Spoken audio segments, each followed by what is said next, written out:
평화통일주의를 앞두고 오늘 특별히 말씀을 전해주실 분을 찾던 가운데 유영재 선생님을 소개받게 되었습니다.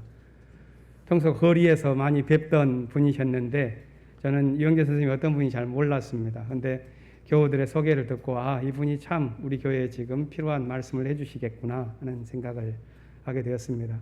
홍 목사님 시절부터 평통사 활동을 같이 해오셨고 또 신학교육을 저도 몰랐는데 한신대학교 신학대학원에서 받으셨더라고요. 오늘 성서의 말씀을 적용해서 유영재 선생님께서 하늘뜻 펴기를 해주시겠습니다. 평화통일주일의 메시지로 우리 모두가 다 받겠습니다. 앞으로 모시겠습니다.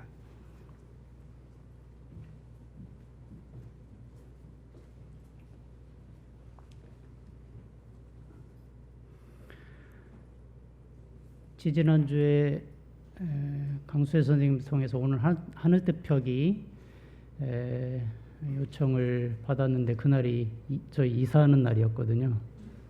그래서 엉겹결에 수락을 해놓고 내가 실수를 했구나 이렇게 생각을 했습니다. 오늘 제목처럼 제가 두려움이 앞섰지만 순종하는 마음으로 이 자리에 섰습니다. 함께 은혜가 되는 시간이 되었으면 좋겠습니다. 평화통일주일인 오늘의 하늘뜻 펴기는 성서적 신학적 깨우침보다는 주로 제가 평화통일운동을 하면서 최근 가지게 되는 문제의식을 함께 나누는 시간이 되었으면 좋겠습니다. 그렇지만 제가 여러분과 함께 나누려고 하는 이야기는 향림교회를 비롯해서 진보적인 기독교인들이 신학적 결단에 기초해서 선도적으로 전개해온 평화통일운동의 연장선에 있는 것이라고 믿습니다. 제가 향림교회를 알게 된 것은 1980년대 중반 신학교를 함께 다닌 지금 이제 서울 제1교회 정원진 목사님을 통해서 알게 되었는데요. 당시 향림교회에서 홍군수 목사님을 청빙하는 그런 과정에 대한 이야기를 들은 기억이 있습니다. 그 후에 향림교회 부임하신 홍 목사님 권유로 1994년 평화통일 여른 사람들 창립 총회에 참석을 했었고 98년부터 홍군수 목사님을 모시고 평화통일 여는 사람들 그리고 평화통일 연구소 활동을 하면서 15년가량 홍 목사님과 평화통일 운동을 함께하는 복을 누렸습니다. 향림교회 창립 정신이 흐려갈 무렵 홍 목사님과 교회 여러분들의 진보적인 신앙과 실천으로 분열의 아픔 속에서도 향림교회의 정체성이 다시 세워진 것으로 알고 있습니다. 향림교회의 가장 중요한 정체성 중에 하나는 민족의 평화 통일이라고 알고 있습니다. 그것은 향림교회가 민족 최대의 비극인 한국전쟁 와중에 세워지면서 민족 구원과 교회의 갱신을 지향했다는 데로부터 오는 숙명 같은 게 아닐까 생각합니다. 향림교회와 평통사의 인연도 홍 목사님이 향림교회 담임 목사로서 평통사 창립을 주도하면서 맺어졌죠. 평통사의 오늘이 있기까지 홍구수 목사님과 향림교회 교우 여러분들의 관여와 협력, 성원과 지지는 매우 큰 것이었습니다. 저희는 항상 향림교회 고마운 마음을 가지고 있습니다. 홍 목사님과 평통사가 주력해온 활동은 주한미군을 포함한 한미동맹 문제입니다. 한미동맹 문제와 관해서 말한다면 국내외를 막론하고 평통사가 가장 전문적인 내용으로 가장 헌신적인 실천을 하고 있다고 생각하고 있습니다. 한미동맹이 8.15로부터 지금까지 우리 민족의 과거와 현재를 가장 큰 힘으로 규정하고 있기 때문입니다. 미국은 한반도 분단의 주범이고 점령군으로 이 땅에 들어와서 군정을 실시하면서 통일된 자주 독립국가를 수립하려는 민족의 노력을 좌절시키고 남한의 친미 정권을 수립해서 사회주의 확산, 저지에 성공합니다. 미국은 패권적 목적을 달성했고 남한은 냉전의 전초기지로 전락했습니다. 분단과 미군정, 전쟁을 거치면서 대중의 지지를 받던 진보 세력은 괴멸되고 미국을 등에 업고 친일파 민족 반역자들은 친미파가 되어서 우리 사회의 주류 지배층으로 또아리를 틀고 오늘에 이르고 있습니다. 한미동맹의 법적 근거인 한미상호방위조약과 한미합의의사록, 한미소파는 한국을 주권국가로 보기 어렵게 만들 정도로 영토, 군사, 통일, 경제, 사법, 환경, 노동 등 주권을 유린하고 있습니다. 대표적으로 우리 젊은이들의 생사 여탈권을 70년 동안이나 한국군의 작전 통제권을 거머쥔 주한미군 사령관이 장악하고 있는 것은 전 세계 어디서도 유례를 찾아볼 수 없는 치욕입니다. 2018년 판문점 선언, 평양 선언, 싱가포르 공동성명을 보면서 우리는 평화와 번영, 통일의 새 시대가 열렸다고 환호했습니다. 그러나 2019년 하노이 회담 결렬은 우리를 심각한 충격과 좌절에 빠뜨렸습니다. 이로부터 북미 관계와 남북 관계가 교착되어 남북미 정상들의 약속이 거의 진척되지 않고 있습니다. 심지어 대북 인도주의 지원조차 미국의 반대에 가로막히고 있습니다. 민족의 운명이 한미동맹을 앞세운 미국 손안에 있음이 아프게 입증되고 있는 것입니다. 결국 문제는 우리가 한미동맹을 어떻게 보고 어떻게 대응할 것인가의 문제입니다. 동맹이 무엇입니까? 국방대학교가 펴낸 안보관계 용어집은 동맹을 우적 개념에 입각한 전평시 잠재적 전쟁 공동체로 규정하고 있습니다.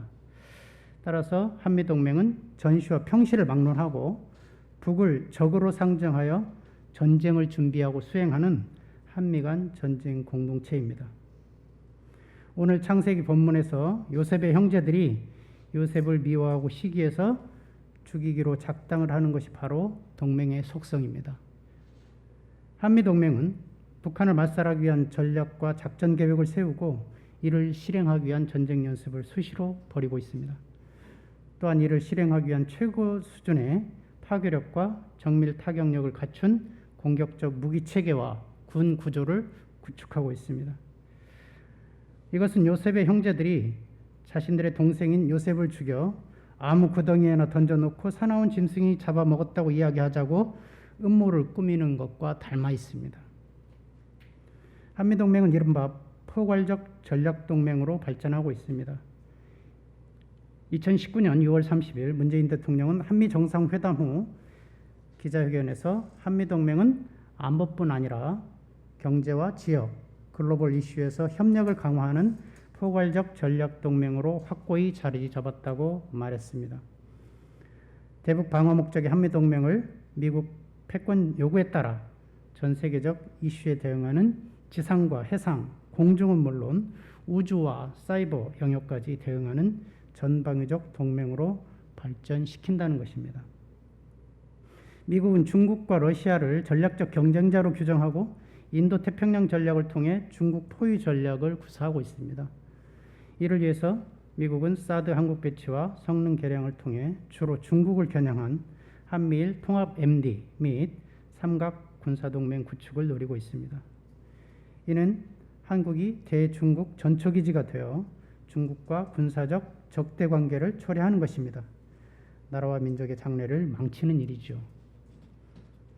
동맹이 보편적이거나 일반적인 것도 아닙니다. 동맹은 주로 미국 주도로 맺어져 있고 미국의 전 세계적인 패권 행사에 동원되는 일방적이고 종속적인 성격을 가지고 있습니다. 이처럼 한미동맹은 불평등할 뿐만 아니라 북미 간 남북 간 적대 관계를 규정하고 분단과 정전 체제를 고착화함으로써 평화와 통일을 가로막는 핵심 요인입니다. 미국은 한국을 대중전선의 천병으로 내세워 동북아에서 신냉전 체제를 구축하려 하고 있습니다. 따라서 불평등하고 대북 그리고 대중국 적대적인 한미동맹을 극복하지 않고서는 본질적으로 자주와 평화 통일은 불가능하고 동북아의 평화 안정도 더욱 위태로워집니다. 이것이 평통사가 한미동맹 문제를 집요하게 파고드는 이유입니다. 그렇다면 대안은 무엇일까요? 그것은 판문점 선언, 평양 선언, 싱가포르 공동성명을 이행하는 것입니다. 그런데 유엔 안보리 제재와 미국의 독자 제재가 판문점 선언과 평양 선언 이행을 가로막고 있습니다. 이를 푸는 열쇠는 뭘까요? 그건 바로 하노이 북미 정상회담 전 실무선에서 합의되었지만 트럼프 미 대통령이 깨버린 잠정 합의안을 되살리는 것입니다. 그 핵심은 영변 핵시설 영구 폐기와 유엔 안보리 대북제재 일부 해제를 북미 양국이 교환하는 것입니다. 싱가포르 공동성명을 구체화한 하노이 잠정 합의를 되살려서 대북 제재가 해제되면 개성공단과 금강산 관광을 재개하고 남북철도와 도로를 연결할 수 있습니다. 하노이 잠정 합의는 합의문 이미 작성되어 있기 때문에 북미 양국 정상이 마음만 먹으면 미국 대선 전이라도 바로 정상회담을 열어서 서명할 수 있습니다. 실현 가능한 방안이죠. 북미 양국에서도 3차 북미 정상회담 가능성을 완전히 배제하지는 않고 있습니다. 오늘 아침 뉴스에 북미 양국이 연락사무소를 워싱턴과 평양에 개설하는 것을 모색하고 있다는 기사가 나오기도 했더군요. 판문점 선언과 평양 선언, 싱가포르 북미 공동성명을 법적 제도적으로 이행하는 방안은 한반도 평화협정을 체결하는 것입니다. 이와 관련하여 한국기독교교회협의회가 최초로 제안한 민해 한반도 평화협정 선언문을 주목할 필요가 있습니다. 선언문은 평화협정의 기본 원칙으로 남북미 중 4자가 기왕의 당사국들의 합의를 존중하여 한반도 평화체제 구축과 완전한 비핵화를 동시적, 단계적으로 실현하는 과정을 포함하여 체결되어야 한다고 제시하고 있습니다. 또한 한반도 평화협정에 포함될 내용으로 한국전쟁의 종식, 북의 핵무기 폐기와 미국의 한국에 대한 해구산 폐기, 평화협정의 발효와 함께 유엔사 해체, 외국군 단계적 철수 등을 제안하고 있습니다. NCCK 화해통일위원회 신승민 목사님은 지난 7월 25일 평통사의 평화협정 행사인 평화홀시대회 연대사를 통해서 국내와 해외의 약 70여 개 종교 시민사회단체가 사상 처음으로 공동의 평화협정안을 마련하게 되었다면서 이 과정에서 2008년 평통사가 발표한 평화협정안이 중요한 지침서가 되었다라고 밝히고 있습니다. 당시 평통사의 평화협정안에 대하여 셀리그 해리슨 박사, 강만길, 이삼성 교수 등이 극찬한 바 있습니다. 이 평화협정안에 근거하여 평통사는 2008년부터 평화협정 실현운동을 적극 전개해 왔습니다. 10여 년 만에 단체들 간의 입장 차이를 뛰어넘어서 평통사의 평화협정안을 기초로 여러 종교 시민사회단체가 공동의 평화협정 선언문을 도출함으로써 대중적 평화협정 실현운동의 새로운 전기가 마련되었습니다. 우리는 이에 대해서 큰 기쁨과 함께 자부심을 느낍니다. NCCK 등은 한국전쟁을 끝내고 휴전에서 평화로 나아가자는 목소리를 한반도를 넘어 전 세계적으로 모아가는 국제 캠페인을 추진하고 있습니다.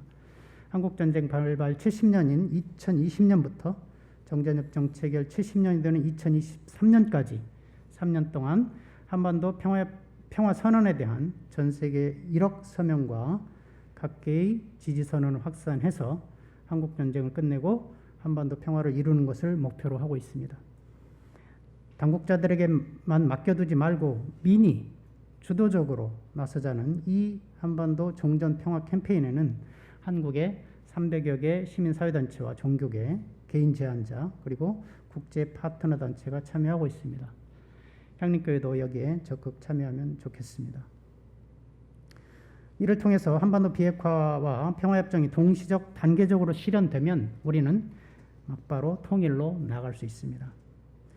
이것이 한반도와 동북아 정세에 끼치는 영향이 훨씬 크기 때문에 4.19 직후보다 6.18항쟁 직후보다 훨씬 더 강력한 통일의 바람이 불어올 것입니다. 우리의 통일은 안으로는 남북이 합의해서 자주적이고 평화적이며 중립적인 통일을 이루는 것, 밖으로는 적과 우군을 가르는 동맹을 넘어서서 동북아의 집단안보, 즉 동북아 공동의 평화안보 체제를 구축해야 할 것입니다. 이 과정에서 가장 핵심적인 쟁점이 한미동맹과 주한미군 문제가 될 것입니다. 이 문제에 관한 우리 사회 지형은 매우 척박합니다. 지난 6월 25일 발표한 통일연구원의 통일의식조사에 따르면 한미동맹이 필요하다는 의견이 무려 90.2%, 주한미군이 필요하다는 의견이 85%나 됩니다. 심지어 통일 후에도 주한미군이 필요하다는 의견이 41.6%에 달합니다. 한미동맹과 주한미군의 폐해가 심각하다는 이 현실과 한미동맹과 주한미군이 한미동맹과 주한미군의 폐해가 심각하다는 현실과 한미동맹과 주한미군이 필요하다는 국민의 이 의식 사이의 현저한 괴리, 이것이 우리의 딜레마입니다. 수십 년 동안 한미동맹과 주한미군 문제에 대해 전력을 다해 싸워왔지만 국민을 설득하지 못하고 있다는 자괴감이 드는 대목이죠. 우리 국민들은 왜 한미동맹과 주한미군에 매달릴까요? 그 심리적 기저에 두려움이 자리 잡고 있는 것 같습니다. 그 두려움의 바탕에는 역사적 트라우마들이 중첩되어 있을 것입니다. 타당성 여부와 상관없이 한미동맹이 해체되고 주한미군 철수하면 전쟁이 날 것 같은 두려움, 세계 최강자인 미국이 빠지면 주변국이 위협할 것에 대한 두려움, 우리가 한미동맹 해체와 주한미군 철수를 요구하면 미국이 보복할 것에 대한 두려움, 이런 것들이겠죠. 그리고 경험해보지 못한 낯선 상황, 새로운 것에 대한 두려움도 작용할 것 같습니다. 오늘 마태복음 본문에도 두려움에 관한 이야기가 마치 무협지처럼 흥미진진하게 펼쳐지고 있습니다. 제자들은 바다 위로 걸어오시는 예수님을 보고 놀라 유령이라며 두려워하며 소리를 지릅니다. 예수께서 두려워하지 마라고 제자들을 안심시킵니다. 이때 베드로가 나서지요. 저더러 물 위를 걸어오라고 명령하십시오. 그랬더니 예수님이 즉시 오케이 합니다. 베드로가 배에 내려서 물 위를 걷다가 거센 바람을 보고서는 그만 두려워집니다. 그리고 물에 빠져 허우적대며 구조를 요청합니다. 성서는 예수님이 그를 붙잡고 이 믿음이 약한 자야 왜 의심하였느냐라고 말씀하셨다라고 쓰고 있지만 정황상 핀잔을 주었다고 해야 맞을 것 같습니다. 이 짧은 12절의 이야기에 두려움에 대한 표현이 3번이나 나옵니다. 제자들은 예수님을 유령으로 알고 두려워하고 베드로는 물 위를 걷다가 거센 바람을 보고 두려워합니다. 예수님이 제자들과 함께 한다는 확고한 믿음이 있었다면 두려울 일이 없었을 텐데 제자들의 믿음이 거기에 못 미친 것이겠죠. 우리 국민의 대다수가 한미동맹과 주한미군 문제에 대해서 두려움을 갖고 있습니다. 왜 그럴까요? 저는 우리 자신의 힘을 믿지 못하기 때문이 아닌가 이렇게 생각합니다. 똑같은 사례는 아니지만 저 자신도 우리나라가 가진 힘을 미처 깨닫지 못했다는 사실을 고백해야겠습니다. 일제 강제동원 배상 문제와 관련해서 일본이 이른바 소부장, 소재부품 장비 분야를 표적으로 해서 경제 보복을 하고 나섰을 때 저는 우리가 기술력과 경제력에서 뒤지기 때문에 손해를 더 많이 보겠지만 일본에 굴복하지 말고 맞서 싸워야 된다고 말하고 다녔습니다. 그런데 결과는 어떻습니까? 손해를 더 본 쪽은 우리가 아니라 일본이지 않았습니까? 저 자신의 무지 또는 인식의 지체로 우리 힘이 약하다고 생각하고 우리가 더 손해를 볼 것이라고 말했던 것이죠. 물론 미국이 일본에 비해 우리나라에 미치는 영향이 훨씬 더 큰 것은 사실입니다. 그러나 우리도 경제력과 군사력 등에서 이제 아무도 하찮게 다룰 수 없는 중견국의 국력을 갖추게 되었습니다. 대미 수출입 의존도도 과거에 비해 훨씬 낮아졌고요. 위에 통일연구원 통일의식조사에서 한미동맹과 주한미군에 대한 의견과는 달리 방위분담금 증액에 대해서 반대하는 의견이 96.5%나 됩니다. 국론 통일이죠. 한미동맹과 주한미군 문제와 관련하여 우리 국민이 가장 두려워하는 것은 안보와 경제일 것입니다. 안보 문제에 대해서는 최근 문재인 대통령이 현직 대통령으로는 처음으로 재래식 전력은 북한에 비해 남한이 월등하다고 밝혔습니다. 북이 핵무기를 믿고 남침할 수는 없다는 점에서 이 이야기는 한미동맹이 없어도 주한미군이 없어도 북이 남침할 걱정을 할 필요가 없다라는 이야기입니다. 우리는 북한은 물론이고 주변국 위협으로부터도 우리 스스로를 지킬 힘을 갖추고 있습니다. 한미동맹이 종료되고 주한미군이 모두 나간다 해도 우리가 두려워할 필요가 없는 이유입니다. 미국의 경제적 보복, 즉 자본 철수, 모욕 보복, 국제 신용평가기관의 한국에 대한 신용 등급 강등 등도 우리 경제에 타격을 주기에는 각각의 한계가 있습니다. 설사 미국의 경제적 보복이 영향을 미친다 하더라도 그것은 남북 교류 협력과 한반도 평화와 번영, 통일의 편익이 장기적이고 전면적인 것에 비해서는 단기적이고 제한적일 뿐입니다. 따라서 우리가 막연한 두려움을 넘어서 우리 스스로를 믿고 미국의 보복과 압력에 맞설 용기를 낸다면 난관은 있겠지만 극복할 길은 있다고 믿습니다. 마태복음 본문의 후반은 파도에 시달리는 제자들을 예수님이 구해주는 해피엔딩으로 끝날 듯 하다가 베드로의 돌방 행동으로 급반전합니다. 예수님이 무리를 걷는 것을 보고 자신도 걸어보겠다고 용감하게 나선 거죠. 베드로는 저 같은 소심한 사람은 엄두도 낼 수 없는 어찌 보면 무모하고 맹동적인 도전에 나선 겁니다. 그렇죠. 새로운 도전이 두렵다고 아무것도 하지 않으면 아무 일도 일어나지 않습니다. 두려움을 떨치고 세상과 자신을 분리하는 알껍질을 깨고 나오지 않으면 새 세상은 열리지 않습니다. 그렇지 않습니까? 사람들이 보기에 무모한 도전이 실패를 감수하는 용기가 소중한 깨달음을 주기도 하고 세상을 바꾸기도 합니다. 요셉이 아버지 야곱의 편애에만 감싸인 나머지 자기를 미워하는 형들을 찾아서 100km가 넘는 먼 길을 나서는 모험을 하지 않았다면 이스라엘 민족의 새로운 역사는 열리지 않았을 것입니다. 예수의 기쁜 소식이 유대인들에게만 갇혀 있었다면 누구든지 주의 이름을 부르는 자는 구원을 받으리라는 복음은 세계로 퍼져나갈 수 없었을 것입니다. 베드로가 배안을 벗어나지 않으려 했다면 자기 믿음이 보잘것없었다는 귀중한 깨달음을 얻을 수 없었을 것입니다. 지난달 말에 소천하신 김낙준 선생님이 목숨을 걸고 임진강을 헤엄쳐 건널 때, 문직환 목사님이 사선을 넘어 방북할 때, 홍구수 목사님이 분단 세력을 향해 마치 돌아오지 않는 화살처럼 직진으로 나아갈 때 두려움이 없었을까요? 민족 통일에 대한 순결한 열망이, 분단 50년을 넘기지 말아야 한다는 막중한 사명감이, 오로지 평화와 통일, 진실과 정의에 대한 드높은 신념이 그분들에게 있었고 그것이 두려움을 넘어 사람들이 보기에 무모해 보이는 역사적 실천으로 나아가는 힘과 용기의 원천이 되지 않았을까요? 오늘 우리의 현실은 동맹을 넘어서지 않고서는 우리나라의 자주도, 평화도, 통일도 있을 수 없다는 것이 더욱 분명해지고 있습니다. 우리의 과거와 현재를 지배하면서 온갖 굴욕과 수탈을 강요해온 한미동맹을 미래에도 우리 후손들도 감수해야 하겠습니까?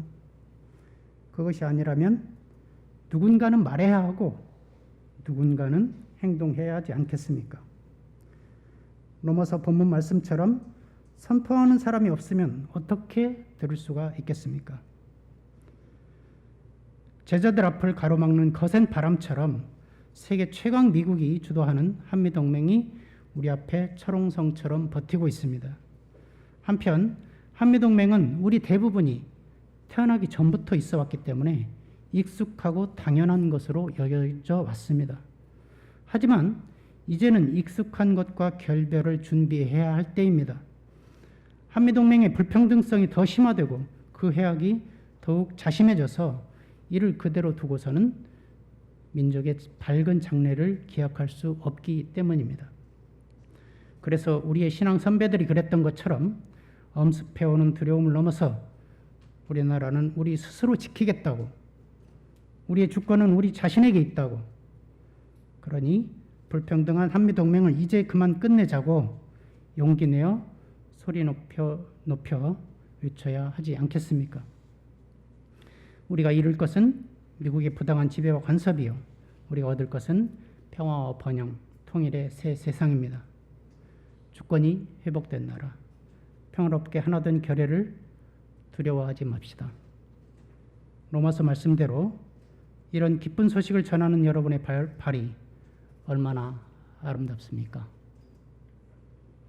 침묵으로 기도하겠습니다.